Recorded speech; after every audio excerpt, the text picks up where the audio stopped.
Si tu veux mieux communiquer et éviter les malentendus, alors reste bien jusqu'à la fin de cette vidéo. Pourquoi? Parce que tu vas voir que la plupart des gens pensent écouter alors qu'ils font juste semblant et tu es très certainement toi aussi dans ce cas. Alors déjà, ce qu'il est bon de se dire et surtout de comprendre, c'est de faire la différence entre entendre et écouter.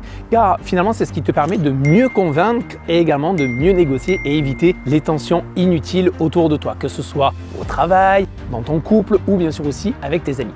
Alors, si tu penses que cela est important pour toi que de bien écouter, de bien communiquer, alors je t'invite immédiatement à liker cette vidéo dès maintenant. Pas demain, non, maintenant. Alors aujourd'hui, je vais te faire part justement des erreurs que moi-même j'ai pu commettre, qui sont des erreurs les plus fréquentes à éviter quand on veut communiquer plus efficacement. D'ailleurs, à ce sujet, est-ce que tu penses être quelqu'un qui écoute vraiment? Je dis bien qui écoute. Mets un oui ou un non en bas en commentaire directement, j'ai hâte de te lire. Alors, ce qu'il est bon de faire, c'est déjà de comprendre la différence qu'il peut y avoir entre entendre et finalement écouter. Par exemple, on pourrait partir sur, tu sais, tu es par exemple déjà en pleine conversation avec quelqu'un et en arrière-plan, tu entends les voitures passer, les voisins discuter et peut-être même un oiseau chanter. Mais tu n'y prêtes pas attention. Ça, en quelque sorte, c'est quoi? C'est entendre. Ton cerveau, lui, capte des sons, mais il ne s'y arrête pas. Maintenant, imagine que soudain, quelqu'un t'appelle par ton prénom au loin. Là, ton attention bascule. Tu t'arrêtes et tu prêtes réellement attention à cette voix. Et à ce moment-là, tu es passé en fait d'entendre à écouter. Donc, la définition simple que l'on pourrait donner entre ces deux mots, entendre, c'est quoi? C'est en quelque sorte être passif. Pourquoi? Parce que tu captes des sons sans y prêter réellement attention. Tandis que écouter, là c'est beaucoup plus profond, c'est beaucoup plus puissant puisqu'en fait tu vas te montrer actif, tu vas te concentrer, tu vas chercher à comprendre ce que la personne en face de toi est en train de te dire. Alors la question c'est finalement pourquoi on entend plus que l'on écoute.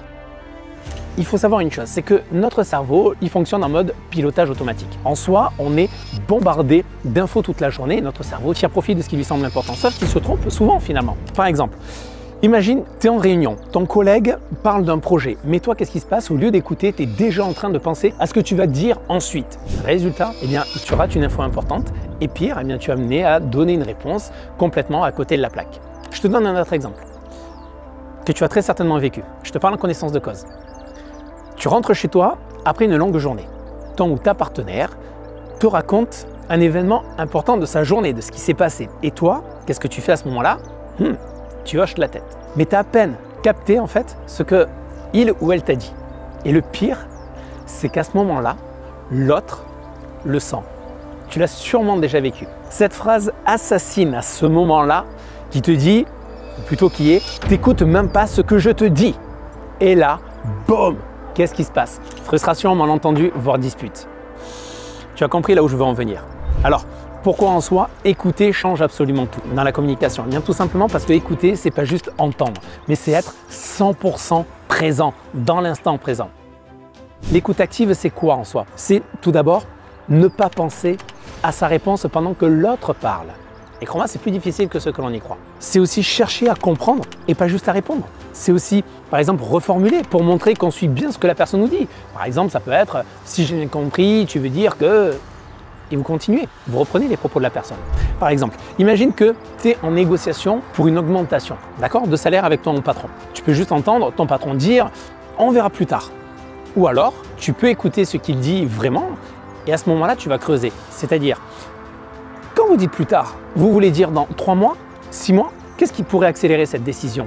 Et là, en fait, ça change considérablement. À ce moment-là, c'est toi qui vas reprendre le contrôle de la conversation parce que tu as été à l'écoute. En soi, comment améliorer son écoute? Eh bien, voici 3 techniques incontournables que je veux te livrer maintenant pour pouvoir véritablement écouter. Premièrement, commence par couper ton bruit intérieur. Qu'est-ce que je veux dire par là? Je veux dire que trop souvent, on est en train de préparer notre réponse au lieu d'être concentré sur ce qui est dit. Et à cela, je dis stop. Oblige-toi par exemple à rester focalisé sur les mots de l'autre. Une astuce que je pourrais te donner, c'est répète par exemple mentalement la dernière phrase de la personne qui te parle avant de penser à ta réponse. Crois-moi, juste cette astuce-là va énormément t'aider. Deuxième astuce que je veux te donner, c'est pose des questions qui incitent l'autre à s'exprimer. Au lieu de répondre immédiatement, je t'invite à enchaîner avec une question qui approfondit notamment la discussion. Ça peut être « qu'est-ce qui t'a le plus marqué là-dedans » ou « comment tu ressens cela ?»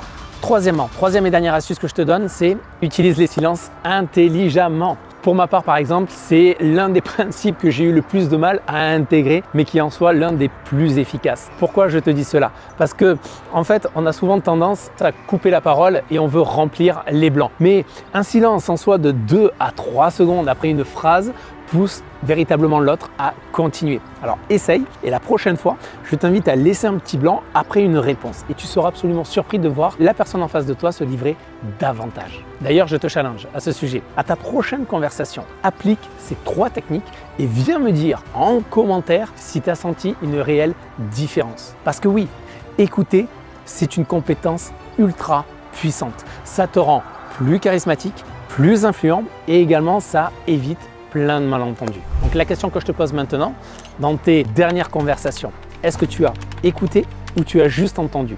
En tout cas, si cette vidéo t'a aidé, pense à la liker et surtout à t'abonner parce que je vais continuer à booster tes compétences et t'aider à progresser pour devenir la meilleure version de toi-même. Moi, je te dis à très vite pour la prochaine vidéo et souviens-toi, écouter, c'est une super puissance. Allez, à bientôt.